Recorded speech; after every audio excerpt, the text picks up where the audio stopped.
ladies and gentlemen, and welcome to another Disjunct Confusion Thursday Night Hangout. Yo, seeing as we were not here last Thursday, I have a very important question for you, sir. Go for it. Are you still eating last Thursday's food? No, we have finally finished it off. Nice. Yes. Ladies and gentlemen, this, of course, is the Thursday Night Hangout. Oh, actually, excuse me. Ladies and gentlemen, I, of course, am your host, Charlie, and I'm joined once again by the prolific hunter himself, Zealeus. It's good to see all the wonderful people who do the ones and zeros. Yes. Zeros and ones, ones and zeros. There are so many. Ladies and gentlemen, this is, of course, the Thursday Night Hangout. It's a live show where we try our best to cover the topics most important to you.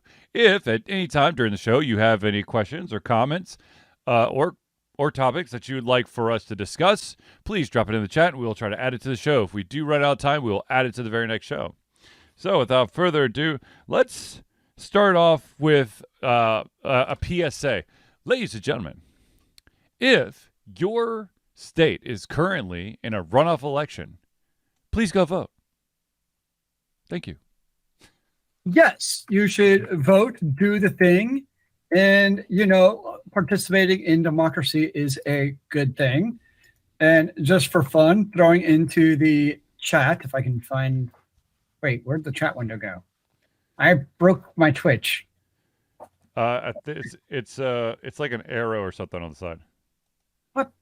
What? Did they change my interface? I hate you. Probably.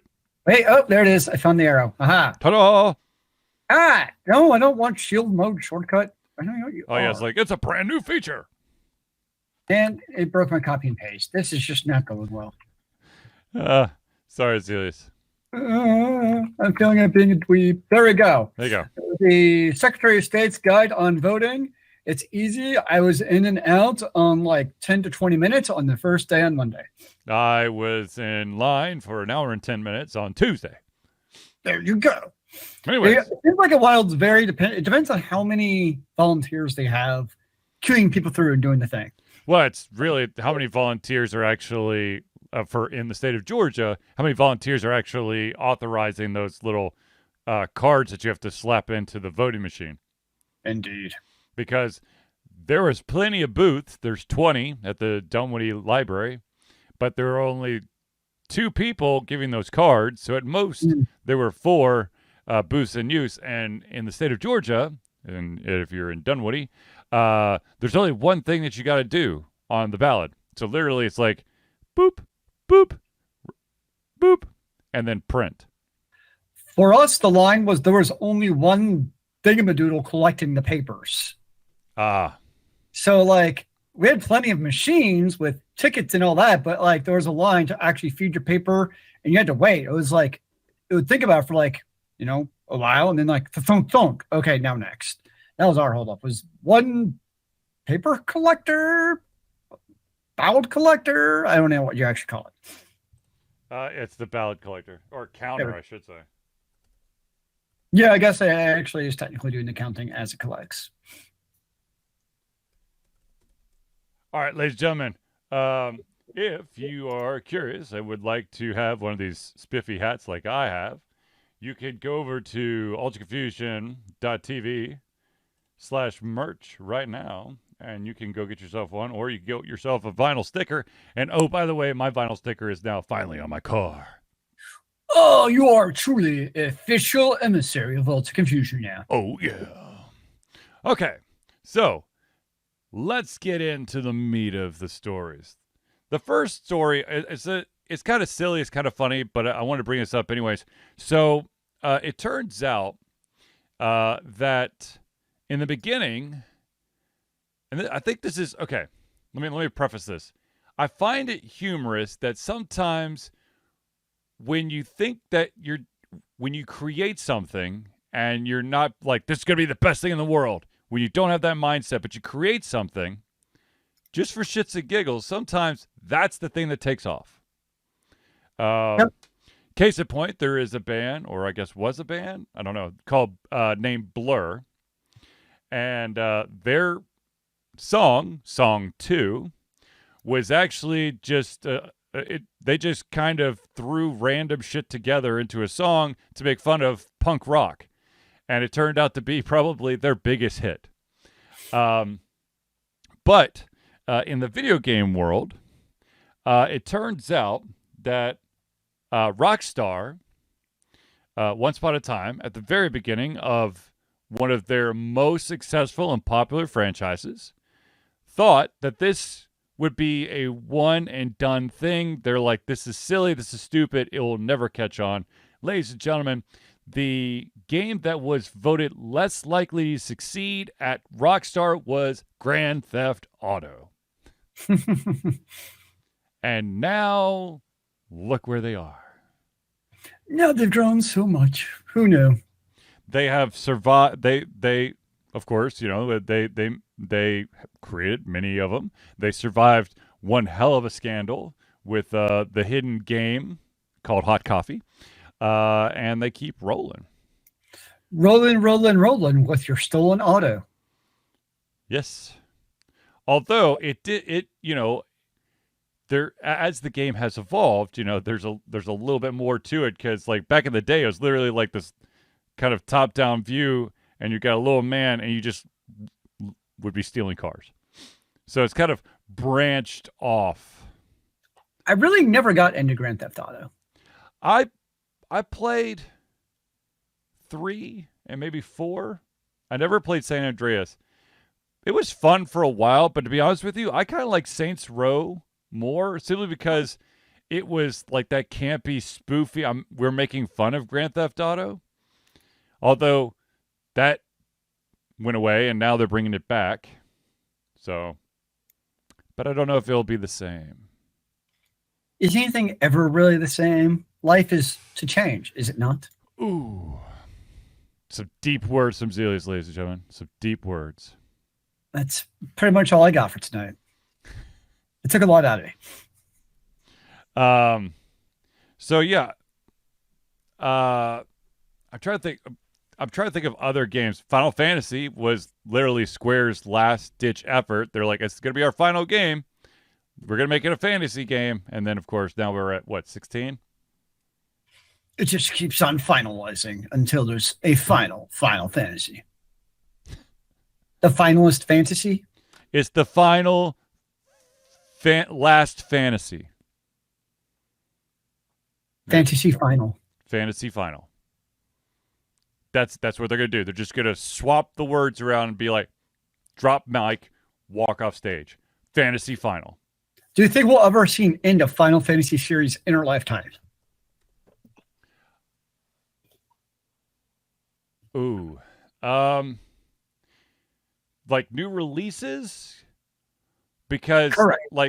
There's going to be, the MMOs are going to stick around for, there'll be some MMOs out there that'll probably, survive for quite some time.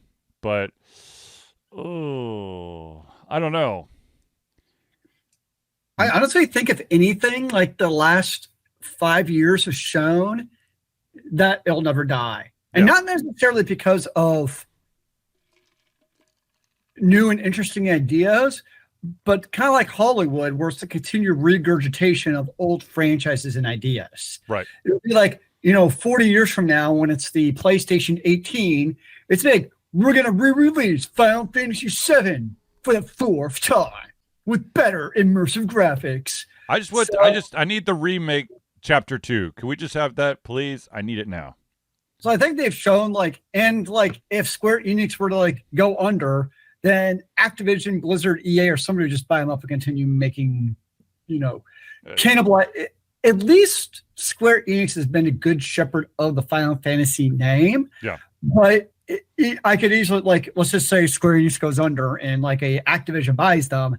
Well, it's going to become like a Diablo or one of those where then it's it's no longer who knows what you're getting out of the RPG. And admittedly, not every Final Fantasy has been great, but I feel like they've at least actually tried with each of the entries, even if even if some have a 40-hour prologue, the effort was at least there to try to make a good game.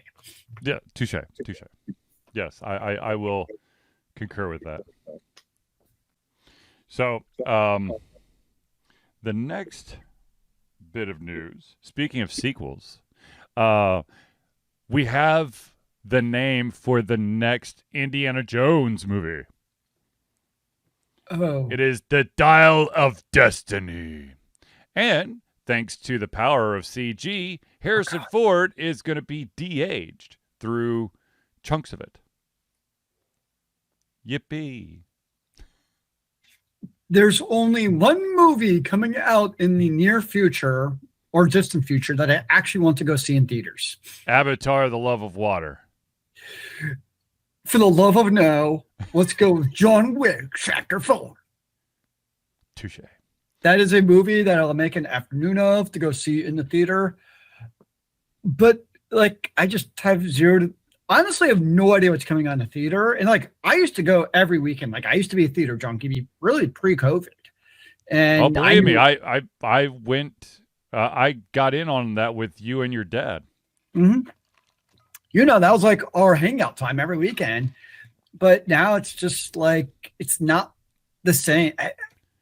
I think it was like the perfect storm of COVID keeping everybody at home, yep. Like the weird lull in Hollywood because of that, yep. And now the proliferation of home entertainment in forms of Netflix and Disney Plus and all the other stuff. It's like, meh, I'll wait a couple of years and just see it online. True. Speaking of Netflix, though, there's a movie that came out recently called Slumberland. I highly recommend it. I mean, it's based off of a comic book from like the early 1900s called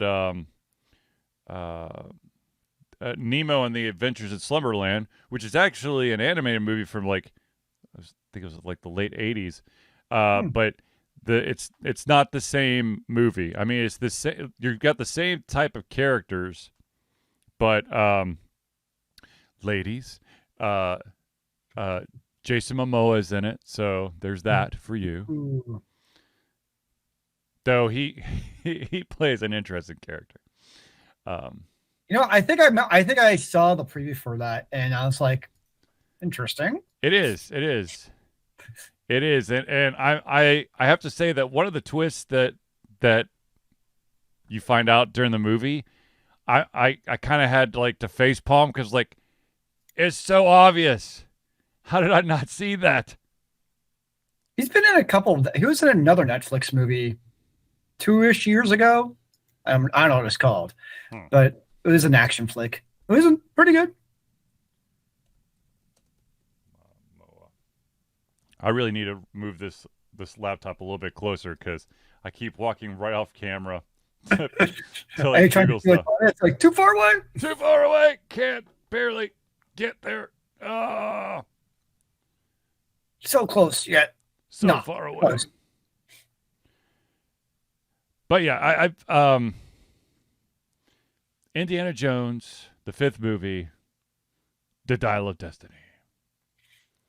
Let's see, it's Raiders of the Lost Ark, because it wasn't even Indiana Jones on the first one. It's called Raiders of the Lost Ark. Then it was Temple of Doom. Then it was The Last Crusade. Then it was The Crystal Skull, which was absolute.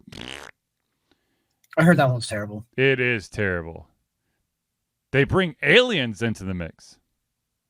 I mean, why not? Okay.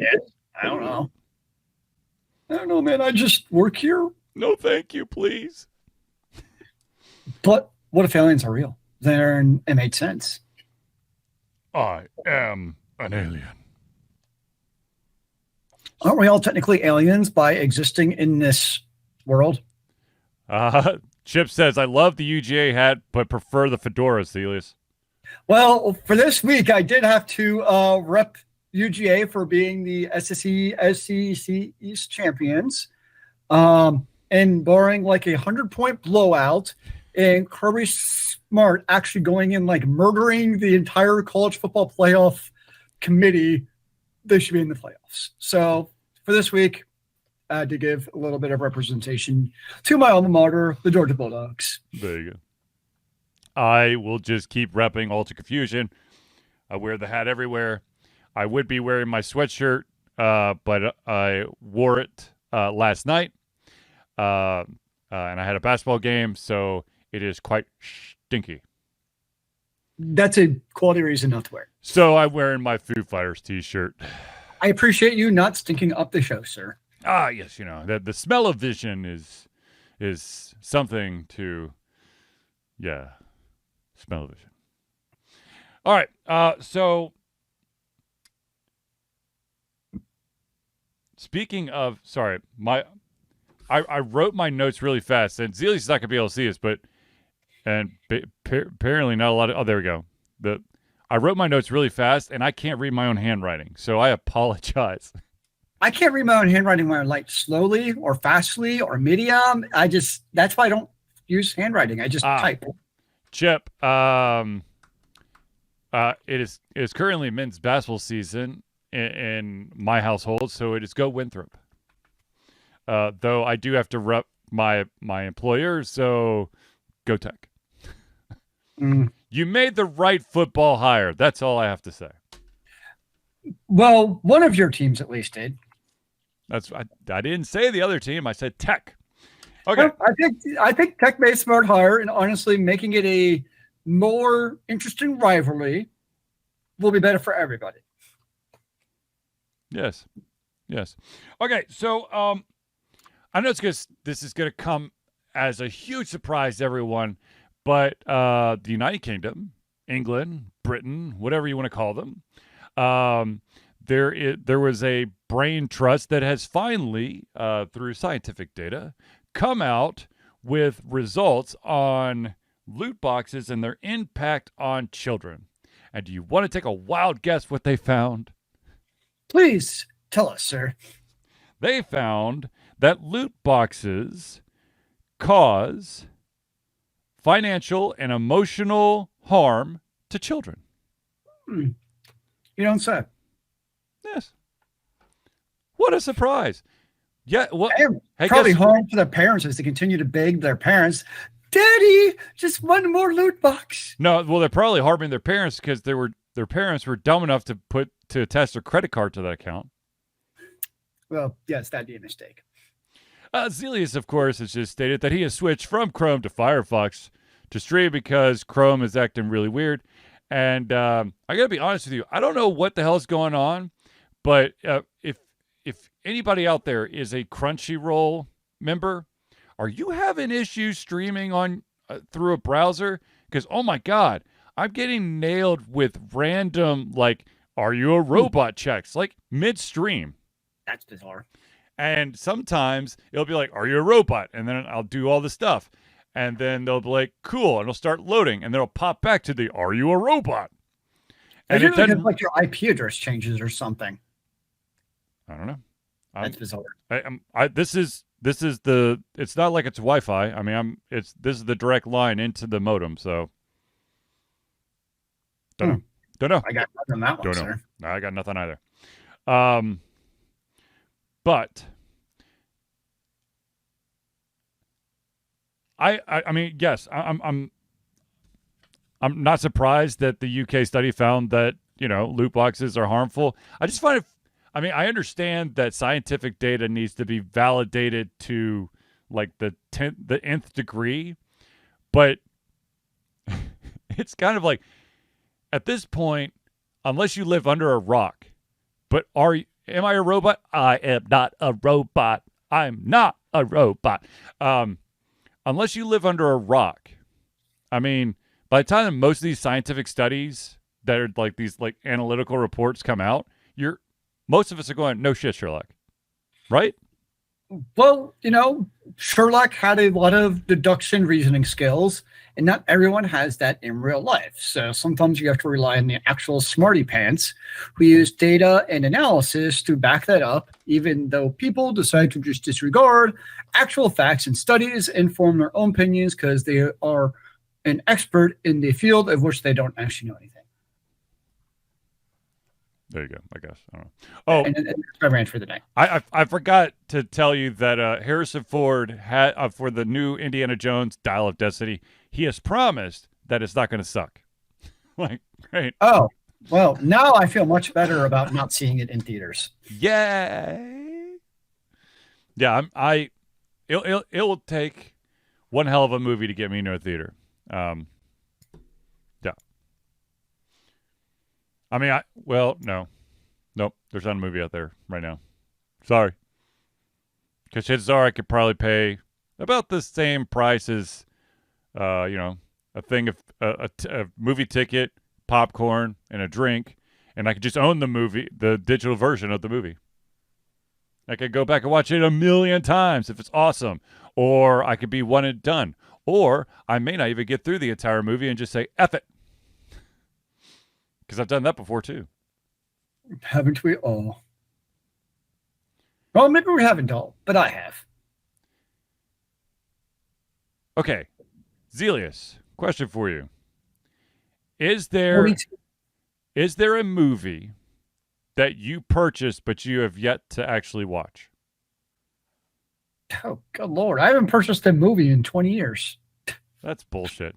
Fine. Is there a movie that you've either purchased or been gifted and that you have not watched? Oh.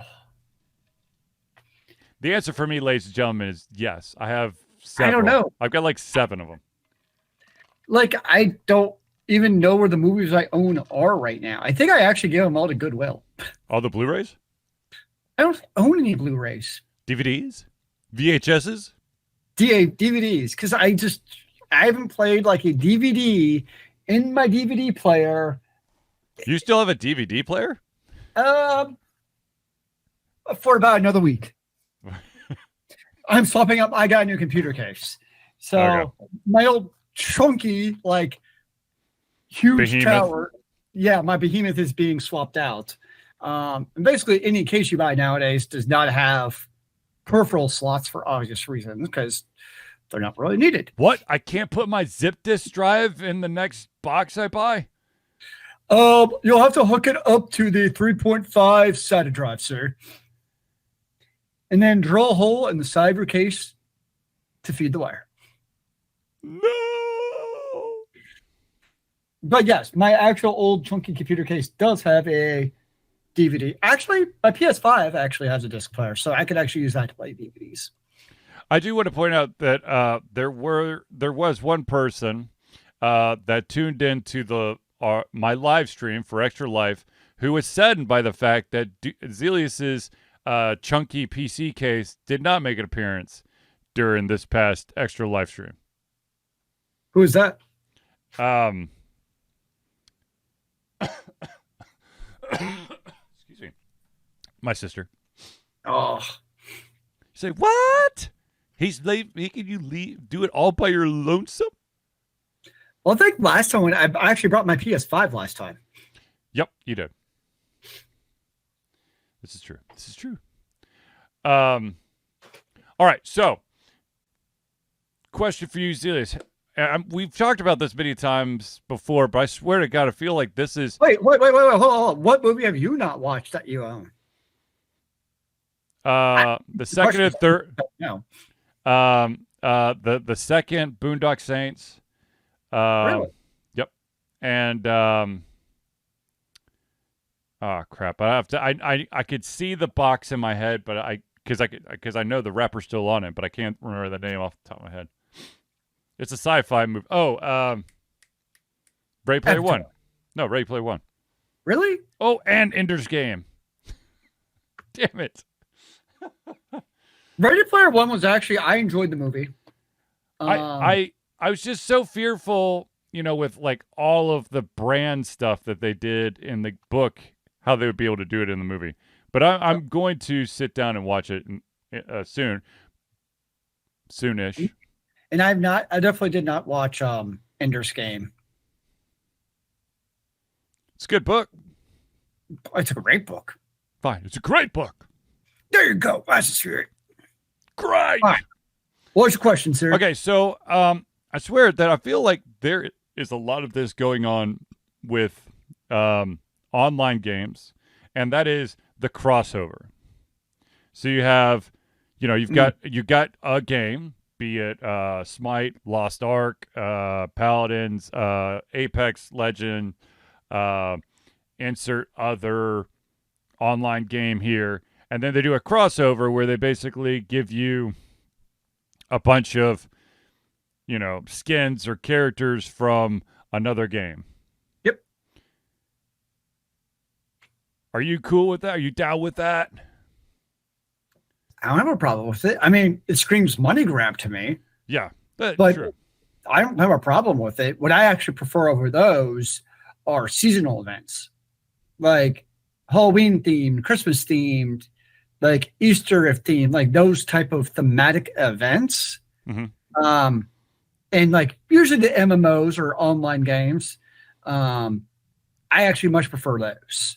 I do remember back in my old world, when I actually played World of Warcraft, the Christmas events were fun. Yeah, where you had to collect the Christmas cookies.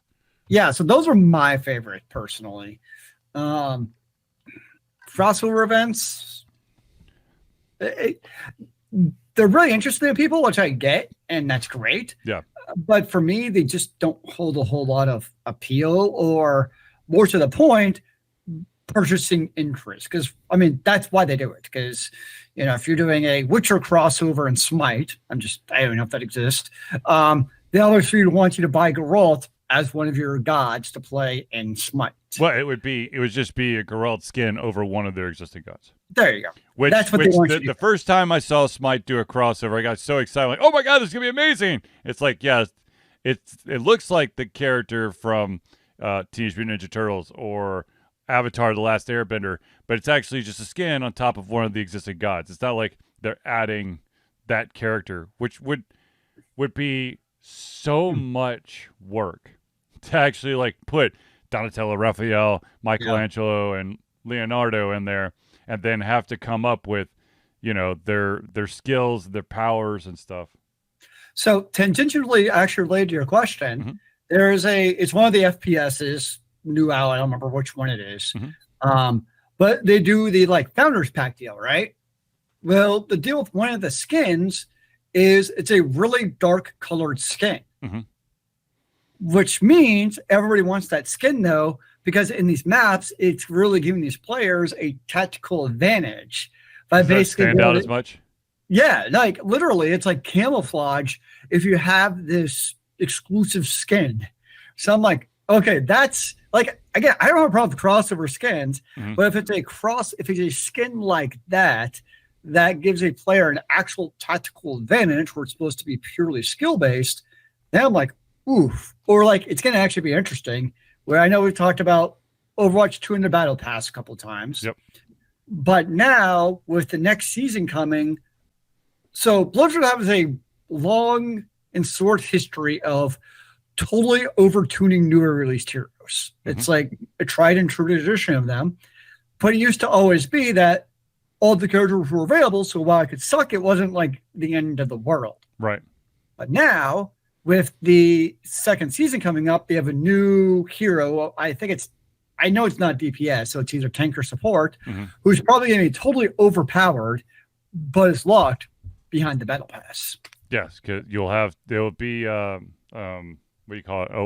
Award for completing tasks. Yeah, so it'll be interesting. That's when it'll really be interesting to see what happens with Overwatch 2, is once you start to have this ongoing history of actually locking content that the players can play with behind the Battle Pass. You know, it's one thing to have skins. It's another thing to potentially affect competitive balance by locking it behind the Battle Pass, but we'll see what happens. Yes, you shall. All right, ladies and gentlemen, I want to pause real quick to do shout out to the friends of the show. These are the amazing people who help support Alta Confusion and allow Alta Confusion the chance to continue to do what we do. So without further ado, ladies and gentlemen, I want to jump right in and tell you about the Indie Cluster. The Indie Cluster is an organization of independent game developers that want to gain exposure by being involved in the community. They collectively journey to popular conferences as a traveling booth to help gain attention for their games. They make partnerships with local communities to bring games to the mainstream mindset. They highlight local, unusual, and rare concepts to challenge the paradigm of the common. They also host events to teach kids and minority groups about game development to hopefully one day enter the industry themselves. For more information, go to indiecluster.com. The next shout out we got to give to is the man, the myth, the legend that, of course, is Noodle Boy Media. Founded in 2015 by Andrew Tran, Noodle Boy Media, previously Wet Kid 47 Media, it's your choice for professional photo shoots and panel recordings at conventions. They pride themselves in providing a high level of professionalism, top-notch experiences, and quality services. If you want more information and to view their full list of services, check out facebook.com/Noodle Boy Media. And this boy has been super duper busy. Unfortunately, not in the convention circuit. He works for a local news station in Columbia, South Carolina.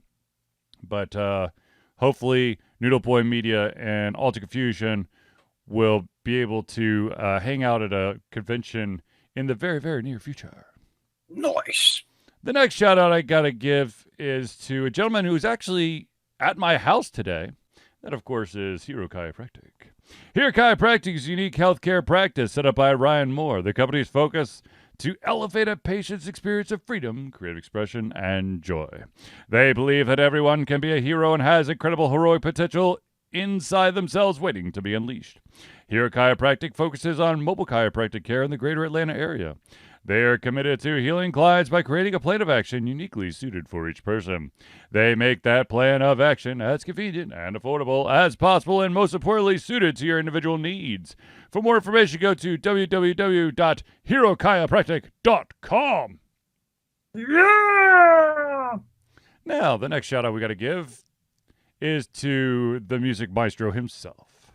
Ladies and gentlemen, need a new logo or want to work on full branding and content strategy? Or maybe you need music or audio for your content. CrossPad Creative offers a whole host of solutions for individuals and small businesses. Just email Josh at crosspadcreative@gmail.com and see what he can do for you.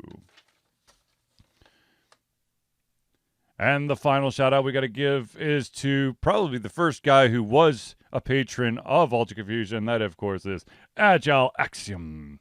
By day, Axe leads both a development team and a system administration team, working with satellites at NASA's Goddard campus. But while not in meetings, and many times during, he is the Agile evangelist Agile Axe, championing the philosophy of Agile and trying to make the world a better place for software developers, testers, system admin, and software projects the world over. Decades of experience in software development and leading Agile teams are brought to bear against evil processes, inefficient work, and bad habits. For more information, go to agileaxiom.com. Now, ladies and gentlemen, I know that you're probably going, but how can I become a friend of the show and get that shout out? Well, ladies and gentlemen, I've got the answer for you right here.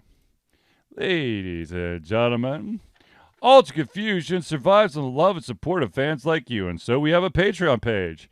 Patreon lets you, the fans, lovers, haters, and demigods, interdimensional beings, gods, demons, alien supporters, and more to become active participants in the work we love through a monthly membership.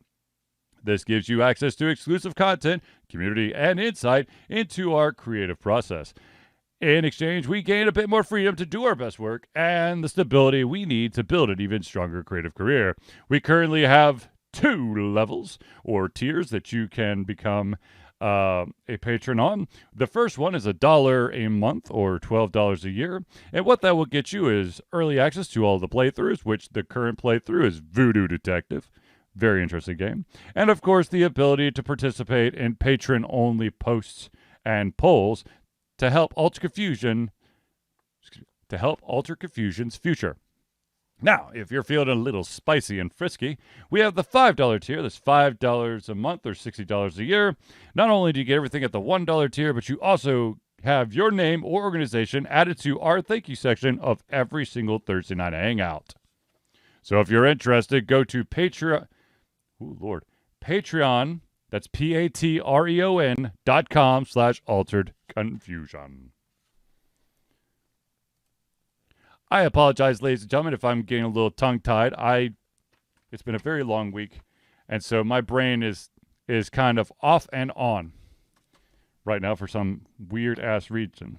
Jeez almighty. Brains! Dinner! Of course, Brains makes me think of that Jonathan Colton song, which is a great song. So look it up.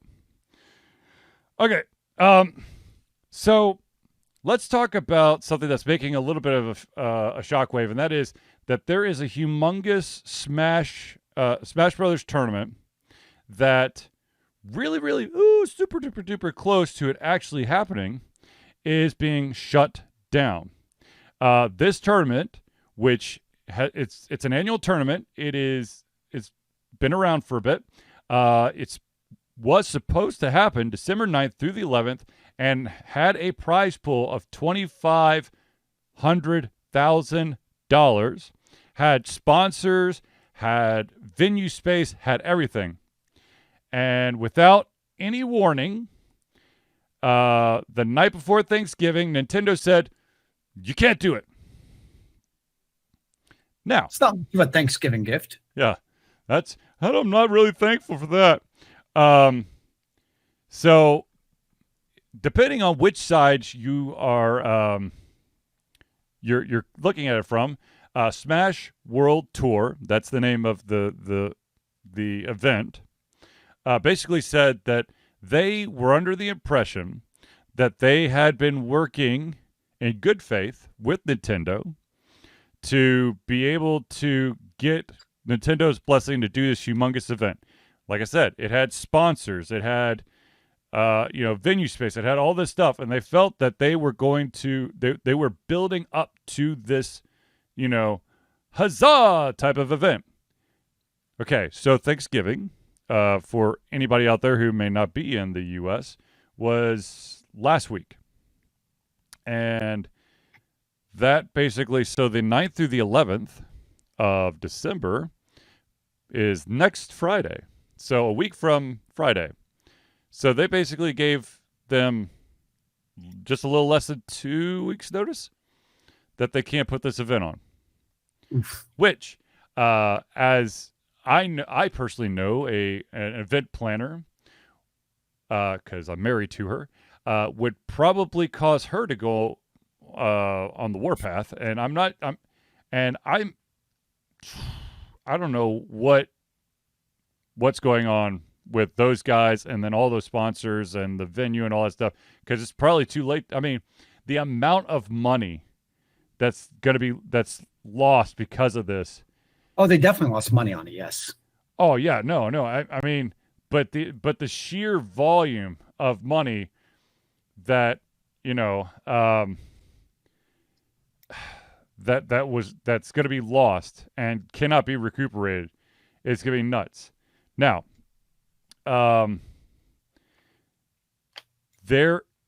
here's if you want to go conspiracy theory route, there is another Smash tournament out there that is getting Nintendo's blessing. And though Nintendo has gone on the record several times and said that this other vendor does not have an exclusive contract, they now have the exclusive contract because this was the competing convention or expo event, whatever, tournament. So anyways, the event court, the event planner and all that stuff, they said that they were working in good faith to get the license for this year. Now Nintendo's gone out and said that we tried as much as we could to work with this company. However, we just didn't see eye to eye for their license in 2023. We're in the year 2022. And so the event guys were going, no. We weren't trying to get, I mean, yes, we would like to continue to have one for 2023, but we were going for 2022. And so everything just went sideways, kaboom, sad day. I mean, gosh darn it, I don't know. To me, it sucks because Nintendo, even though they put out great products, are continuously anti-gamer.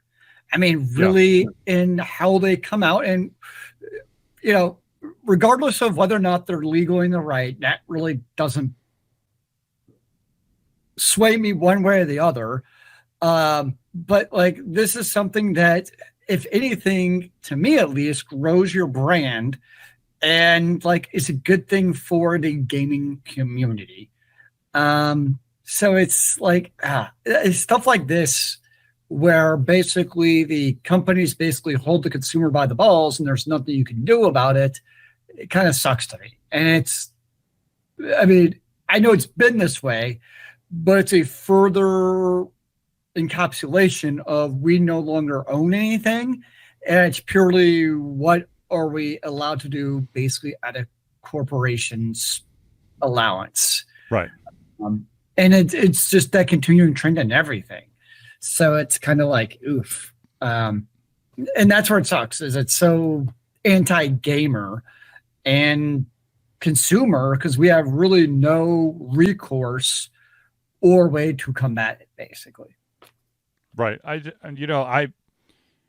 understand that you want to protect your IP, but it's kind of a dick move. If you're like, by the way, I know you got 2 weeks, but shut it down. Yeah. I got as I've said many, many times, I love the first party titles from Nintendo. The Marios, the Zeldas, the Smash Brothers, all of those games out there, Donkey Kong. Yep. I love them all. However, Nintendo has such a freaking stranglehold over stuff.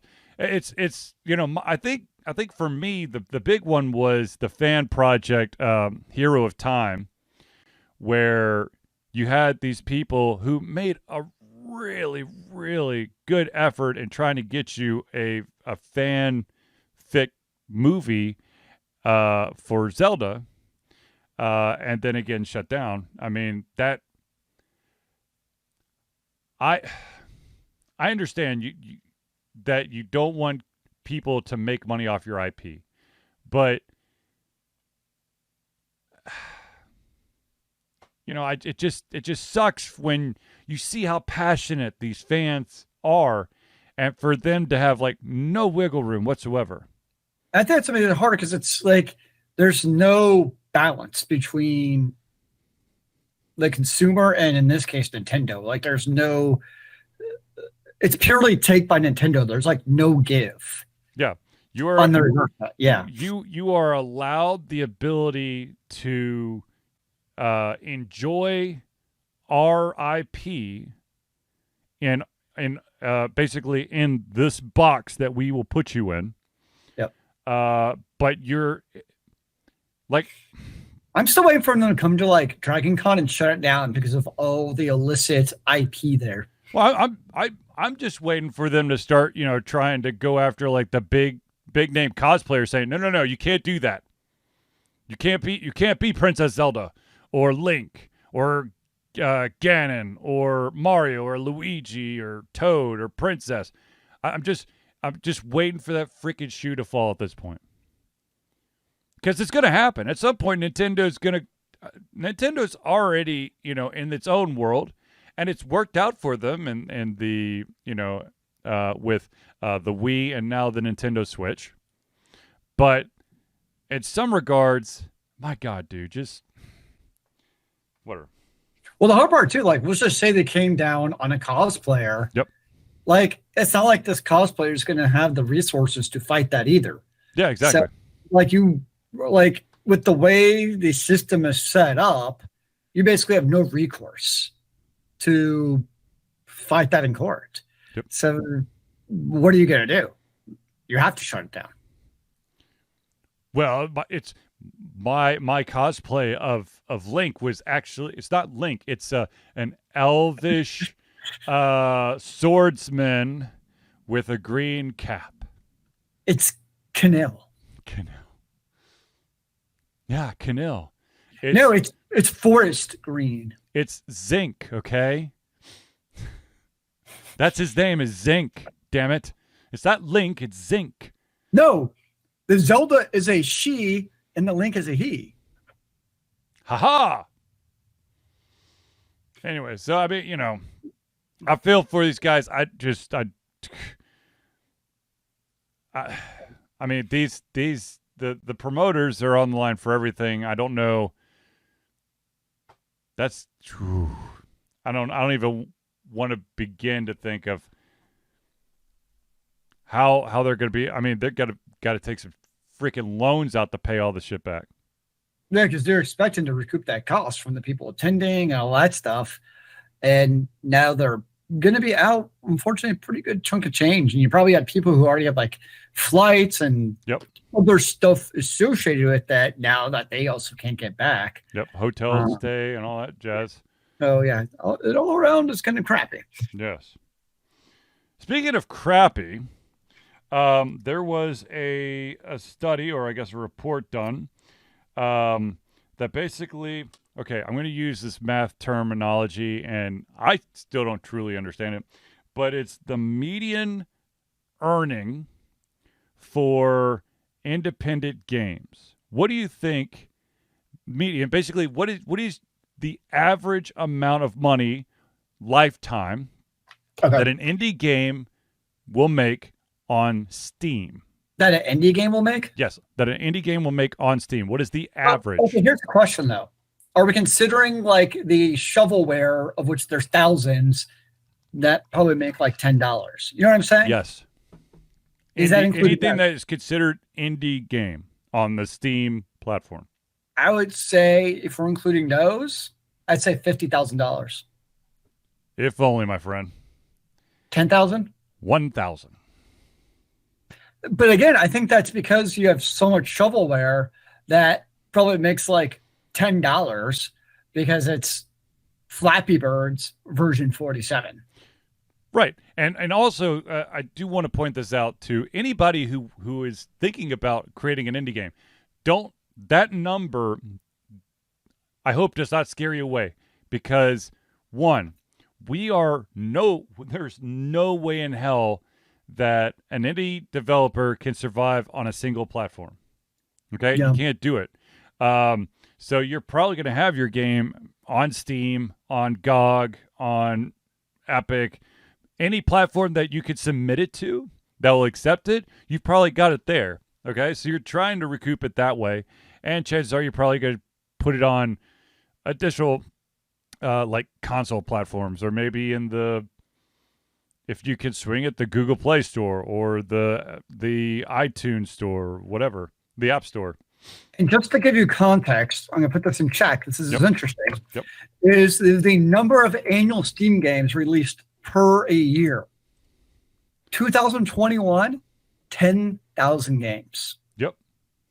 So, if you did a poll of those 10,000 games, how many of people have heard of these games? People have probably heard of like literally 0.01% of the games released in the past year. Oh, absolutely. And that's like, that'd be 100 games. Now you look at that, 9,000, total, there's probably 50. I'm just doing a quick ballpark, probably 40 to 50,000 games on Steam, just based on the number of released over the last number of years. Yep. Some of which probably have never touched in years. It's kind of like the app. It's kind of like the app store on the iPhone. There's so much stuff to fight against in crapware where, you can have, the greatest game ever. And I know we used to do the talking cons about, so you've made a game and now what? Mm-hmm. It requires more than just releasing a great game. And that's where something like Giant Bomb Games has done so well, is it's an indie developer. Not Giant Bomb. I know I said that wrong. Super Giant Games. Thank you, Super Giant Games. I'm getting them, and wasn't the review website? I'm getting those two mixed up. Yes, which Giant Bomb just leaves a bad taste in my mouth for so many reasons. So it's like, I'm not surprised that it's so low, because so many of those 10,000 games in the last year alone, probably made like $10. Mm-hmm. Because it was like, or his senior capstone projects, like, hey, let's release it on Steam and see what happens, guys. Well, the other thing is that you also have to take into consideration that a lot of these games are probably created through some, RPG maker, which I'm not trying to discount that, but when you use RPG Maker, there's strict limitations, and there's so much cookie cutter shit that people do to, like, I released 6 games this year, all through RPG Maker, and it's literally like, if authors want to go and comb through all these games, you'll probably find that your book is in at least one, or your sci-fi fantasy novel is in at least one or multiple RPG Maker games. Probably poorly done, but still, that's what some people do. Is they literally they find a sci-fi fantasy novel, they try to rip the dialogue right out of it. Thank you, ebooks with the ability to export to PDF. Sorry, I'm giving away trade secrets here. Well, remember, you used to have Steam Greenlight. Yep. Also, once upon a time, to give a little bit of highlight to some of the better indie games. Mm-hmm.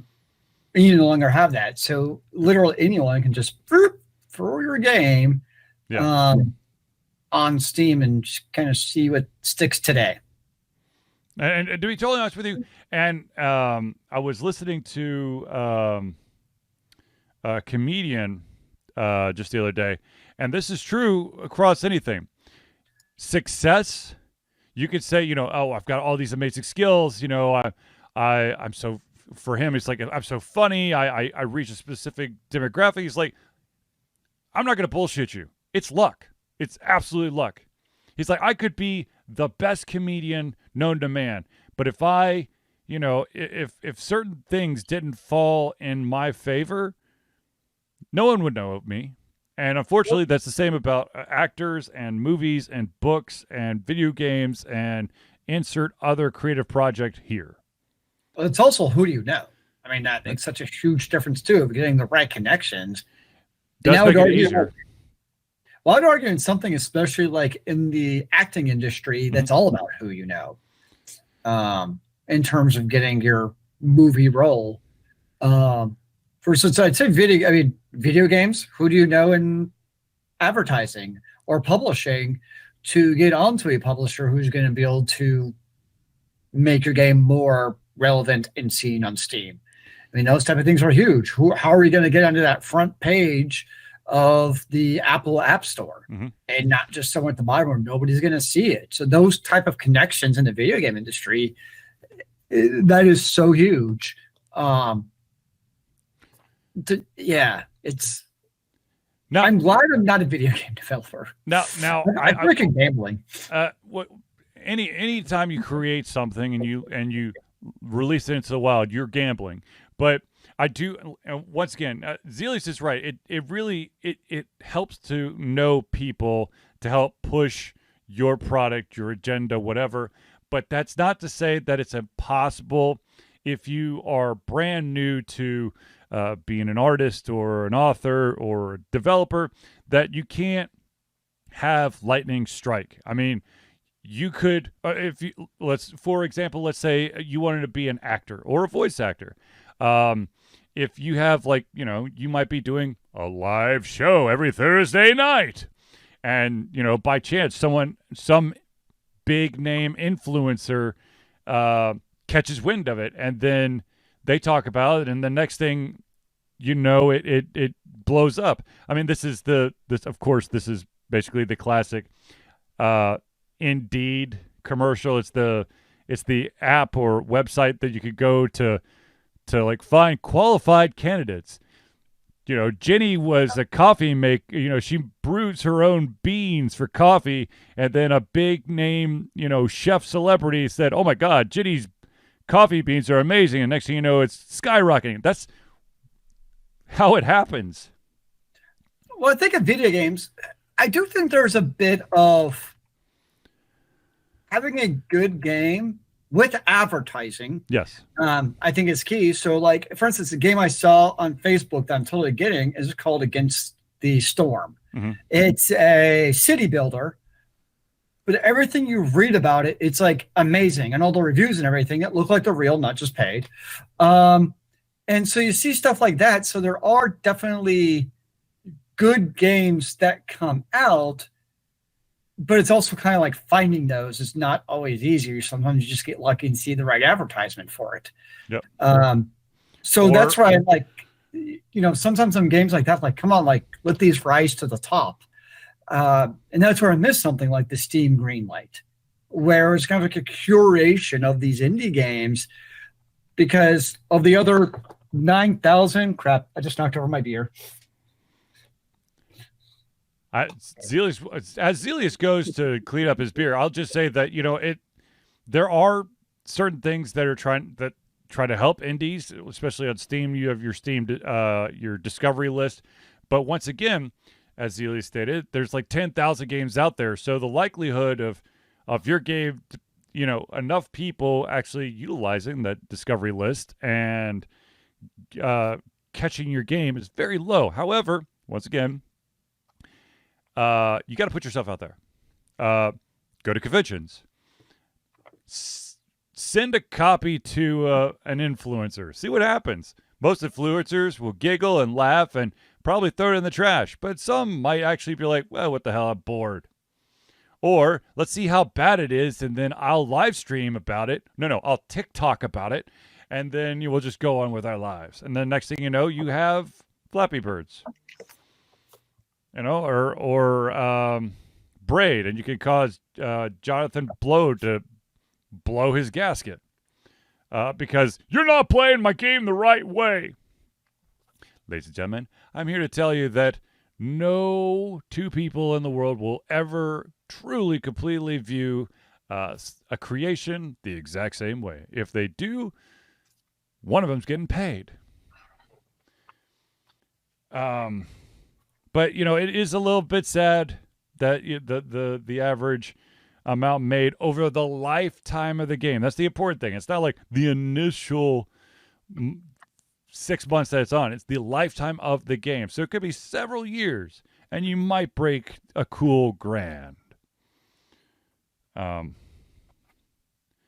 it is a very rough world out there to live on your creations, which is why a lot of developers or indie creators have to hold down 1 or 2 jobs, plus creating their own dream project. Unless you get really freaking lucky and one of your projects catches fire, and then next thing you know, you got Supergiant Games, or what was the name of there was I think it's still around. What was it? Castle Crashers, the developers behind Castle Crashers. Because they stormed onto the scene, and then the Behemoth. Are they still around? I don't know if they're still around. Castle Crashers was a phenomenal game. Co-op side-scroller, where you could play as one of 3 different knights as you go through levels. The red, the green, the orange, or the blue. And then they tried to do some other stuff, and it just didn't really click. So I guess, and enjoy it while you're at the top if you get there. All right, ladies and gentlemen, because Zealeus has continued to clean up his mess. I don't know if Zealeus wanted to add any additional thoughts.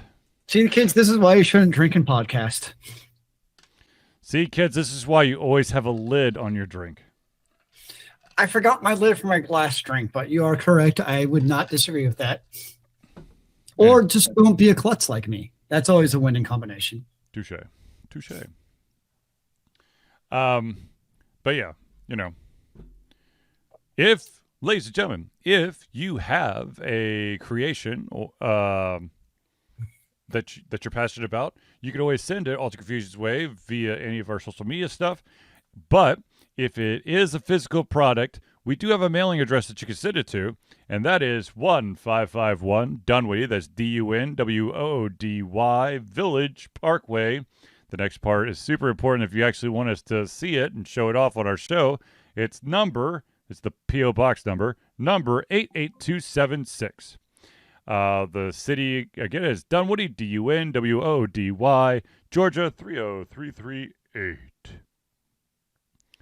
Now, Found a fun way to kind of sneak that in there. Ha ha. Nice. Okay, so as we probably have all noticed, a lot of video games have been going to TV. They're creating TV series or they're creating movies or whatever. But there is one company out there who makes like cinematic-esque games with the type of dialogue and the choice, just the graphics and everything. Of course, the company is called Quantic Dreams. Yes. It is Heavy Rain. Oh my gosh, I just blanked out on the other two. Oh god dang it! Was it Beyond Two Souls? Is that them? I think that is. Yeah, the Detroit Becomes Human.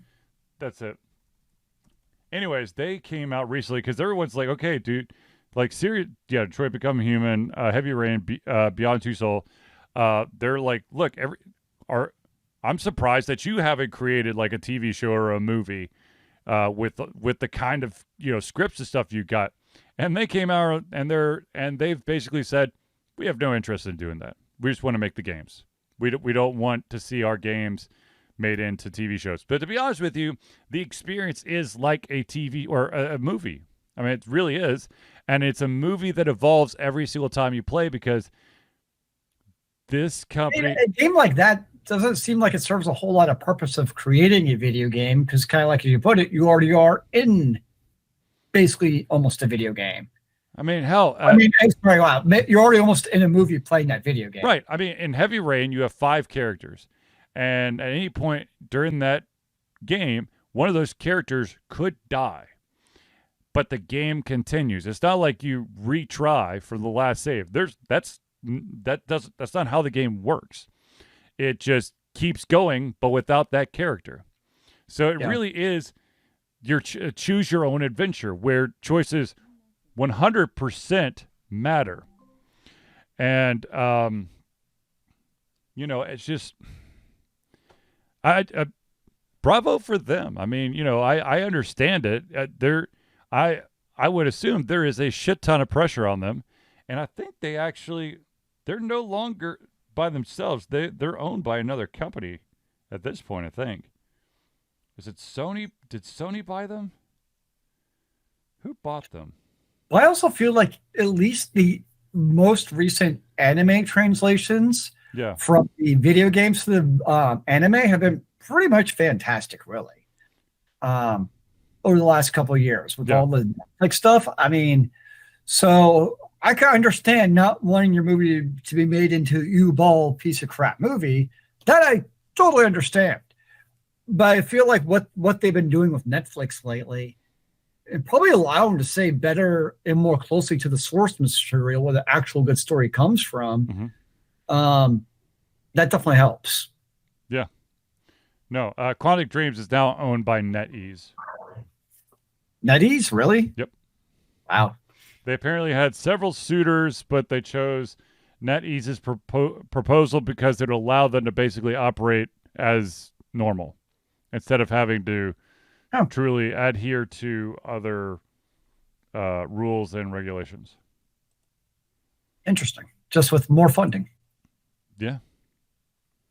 Well, they got a bunch of funding because NetEase and Blizzard couldn't reach that agreement for World of Warcraft.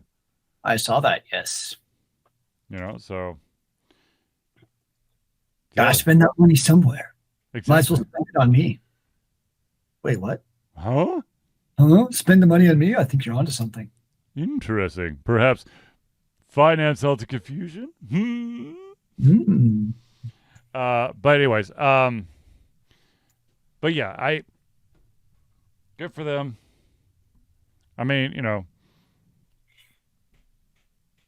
as long as you continue to make really good games, I'm not going to say anything. You start making spectacular games, I'm going to have a problem. It's hard. But anyways, Zealeus, what have you been playing? Wait, what am I? Oh, I'm playing. I was like, I just started the game, Yakuza Like a Dragon. Really? Yeah. And how you like it? I like it. It's so much story. And I don't mean that in a bad way, but like the cutscenes. Like, I think there's more cutscenes than the actual game. But it's a good game. It's interesting. I'm like, okay. I mean, I don't want to stay anymore, but there's the Yakuza in the storyline. And yeah. Um, yeah, I like it. It's turn-based, not action, but yeah, it's basically turn-based party-based game. Which I was not expecting. I thought it was like action-based. Mm-hmm. I didn't know it was turn-based. Oh. But yeah, no, I'm digging it so far. Speaking of action-based, I actually picked up Tales of Arise and started playing that game. I was like, I recognize that mask. Yes. I played that game. And speaking about cutscenes, after you basically get through the first big boss, which is really just kind of like the tutorial part of the game, oh my God, the amount of cutscenes. They do like the intro credits. They got cutscenes, and I'm going, man, I was already, I usually stream from 8 o'clock until 11, and I was so pissed because I couldn't beat this boss. I finally beat the boss at like 11:25, but then you have the intro credits and then all the cutscenes, so I didn't actually log off until midnight. I hate when games do that. I'm like, no, like give me like a second so I can like save or log off if I need to. I know. Yeah. Then the other game I've been messing around with is One Piece World Seeker, which is based off the anime, the very, very, very, very long anime One Piece, which I know I've looked this up several times, but episode number. One Piece currently has 1,042 episodes. And Netflix has the first, I think it's like 364. And I'm here to tell you that the game One Piece World Seeker is enjoyable. However, the vast majority of the characters that you're going to come into contact with in that game, where the main character, Monkey D. Luffy, will go, oh, no, not you again. I'm going, who is that? Oh, jeez.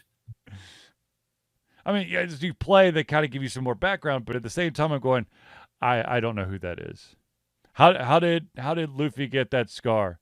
What happened there? Who's that? Like, there's still a crew member that I've never met. You'll just have to watch another 500 episodes to find out. Basically, I mean, man, I've watched all the episodes on Netflix, so all 360 something episodes. I'm happy, but that's only a third of the episodes. So I guess I can't be too happy. I can't be too proud of that. Unfortunately, I've watched the entire thing dubbed, and Crunchyroll's the only place I could seem to find the rest of the episodes, but they're all Japanese with subtitles. I might try to watch them or continue to watch them that way, but it's going to take me some time to get used to the different voices. That threw me off with what was it? Not Tales of Arise, but Tales. What is that show called? God dang you! No, I can't think of it. You know what I'm talking about, though? Yes. Yeah, it's now because you said that I can't think of what the game is called or the anime is called. But same thing. It's like the first 52 episodes were on good gosh, on Netflix. Yep. And then you get to the subbed version on whatever else you're on, and it's like completely different voices, and it's like, holy crap, it's like a different character now. Yes. It's where it is kind of mind-boggling and crazy. Where if you listen to the original, the Japanese or whatever, I'm talking about any show, you listen to the original audio, and then maybe you switch over to dub, where You've got people who have, you've got like an actor whose real voice is kind of like this. And then like the dub version is, hey, everybody, let's go fishing. Hey. And you're like, who is that? That's not the same person. There is an anime, I can't remember what it is, but there is an anime that that I actually own. It's in one of my huge S binders, where the studio ran out of money, and so the art style changed, so no character looked the same, and they couldn't pay their voice actors, so all the voices changed. Wow. And you're just like, now that's a mind fuck. Is this even the same show anymore? Maybe. I don't know. But anyways, ladies and gentlemen, I believe we've reached the end of our show. So I would like to thank everyone for tuning in to the Ultra Confusion Thursday Night Hangout. For myself, Charlie, and Zealeus, it's been a pleasure giving you everything our heads, our mouths, and of course, our hearts. We'll be back next Thursday for another Ultra Confusion Thursday Night Hangout. Remember, kids, keep on gaming in the free world. Amen to that, brother.